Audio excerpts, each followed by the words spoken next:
দেখা যাক এক্সামটা কেমন হয় আমাদের। এক্সাম সেন্টারে এসে আমার চোখ পুরো বড় বড় হয়ে গেছে, মানে আমার ঘুম সব পুড়ে গেছে।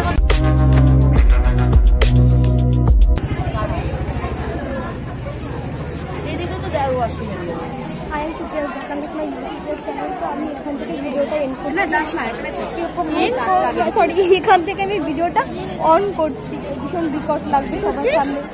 অন করছি, অন করছি, বাট ভীষণ আমার লজ্জা লাগবে। তো যাই হোক, ভেবেছিলাম ভিডিওটা করবো না, বাট এখন আমার মনে হচ্ছে ভিডিওটা করি। তো প্রচুর ঘুম পাচ্ছিল, তোমরা দেখে বুঝতে পারবে। তো এতক্ষণ আমার ঘুম পাচ্ছিল, বাট এখন আমি এক্সাম সেন্টারে এসে আমার চোখ পুরো বড় বড় হয়ে গেছে, মানে আমার ঘুম সব পুড়ে গেছে। মানে এতক্ষণ ধরে আমার প্রচুর ঘুম পেয়েছিল, প্রচুর, বাট ঘুমাতেও পারিনি। যাই হোক, এক্সামটা দেওয়ার পরে ঘুমাবো। তো দেখা যাক এক্সামটা কেমন হয় আমাদের। চলো, আর একটু দেখিয়ে আরে 24 ঘন্টা ফোনের মধ্যে গাজায়, কার সাথে গাজায় নিজেও জানি না। যদি ভিডিওটা দেখে থাকো, যার সাথে কথা বলে জানিও তো যে কার সাথে কথা বলে, মানে তোমাদের মধ্যে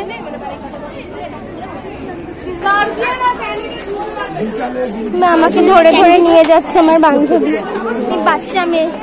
আমার জলের বোতলটা রয়েছে বলে না, আমি ওই মানে ভিডিওটা ইয়ে করতে পারছিলাম, বড় মানে লম্বা করতে পারছিলাম।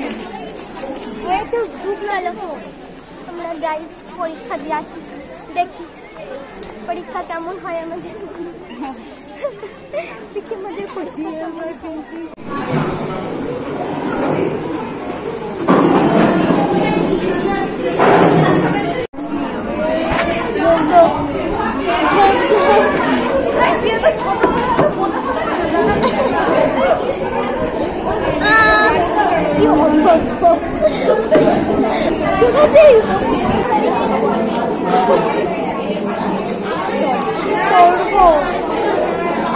কিছু পারবো না, মানে এটা একটু কেউ পড়ে দেন, একটু শুনি এর মধ্যে কি বলতে চাইছে, এটার মধ্যে কি বলতে চাইছে লেখক, কি বলতে চাইছে, দেখ না এর মধ্যে কি আছে। মানবিক ভাবনা যে পরিবর্তন, আর একবার করে রিডিং করি। রবীন্দ্র সাহিত্য রবীন্দ্র চেতনার এক মহৎ বৈশিষ্ট্য, নিরন্তর বিবর্তন, চিন্তা ও প্রকাশ করে কবি বাবা গো।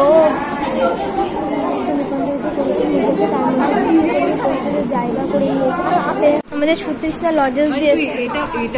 কন্টেন্ট আমি পাইনি, আমি সকাল থেকে কোনো কন্টেন্টই করিনি, আমার এত ঘুম পাচ্ছিল, তাই জন্য আমি আর কন্টেন্ট খুঁজে পাইনি। এখন আমি সব কিছু কন্টেন্ট নিচ্ছি।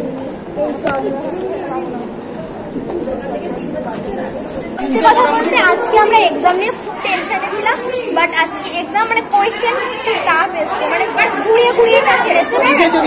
ঠিক আছে, আমরা 4টাই কমপ্লিট করেছি। বল তোর? হ্যাঁ, আমারও সেম। আমি তো খুব মানে চিন্তায় ছিলাম, হয়ে গেছে কমপ্লিট, চাপ মিটে গেছে। কিন্তু কোয়েশ্চেন 302 থেকে 4টা মিটে গেছে, একবার 303টা উত্তীর্ণ হলে বাঁচি আর কি। আমার বল, তোর স্পেশাল পেপার রবীন্দ্র সাহিত্য থেকে কেমন কোশ্চেন এসেছিল আর এক্সাম কেমন হচ্ছে? স্পেশালি মেঘাকে থ্যাংক ইউ, মানে ও সবকিছু বলে দিয়েছে কেমন কি করতে হবে না করতে হবে, করেছি। মানে কোশ্চেন সব ঠিক আছে, লাস্টের কোশ্চেনটা পুরোটা শেষ করতে পারিনি, আর একটু যদি হতে টাইম দিতে হতো। আমরা তো সব শেষ করেছি, নেহা শেষ করেছিস না? হ্যাঁ, একদম 4টাই শেষ করেছি। যাক, আমাদের এক্সাম কমপ্লিট ভালো হচ্ছে। এবারটা শুধু বাড়ি থেকে ঘুমাবো, আমি সারা রাত কালকে ঘুমাইনি এই এক্সামের চক্করে, আজকে একটু ঘুমানো যাবে এবার নিশ্চিন্তে। বান্ধবী আসছে, কোষ আমার বান্ধবী। এক্সাম কেমন আছে? তুই বলছিলি যে পারবি না, ভালো আছে না? তুমি কি এইগুলোই করে বেড়াচ্ছ? ইয়েস, আমি এগুলোই করে বেড়াচ্ছি। তুমি কিছু বলতে চাও? না, আমি কিছু বলতে চাই না। তোমার এক্সাম কেমন হয়েছে? আমার এক্সাম তো ভালোই হয়, তুমি তো ব্রিলিয়েন্ট স্টুডেন্ট। ভালোই হয়, আগের গুলো ভালো জানি তো। তোমার এক্সাম ভালো না হলে আমাদের কি করে?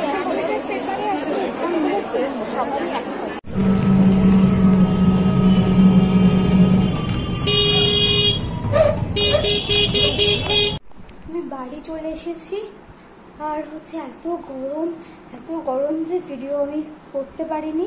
তো ভিডিওটা এখানে এন্ড করছি। নেক্সট ভিডিওর সাথে তোমাদের নেক্সট কোনো ভিডিও নিয়ে আবার আসবো। তো তোমরা ভালো থেকো, সুস্থ থেকো। Love you.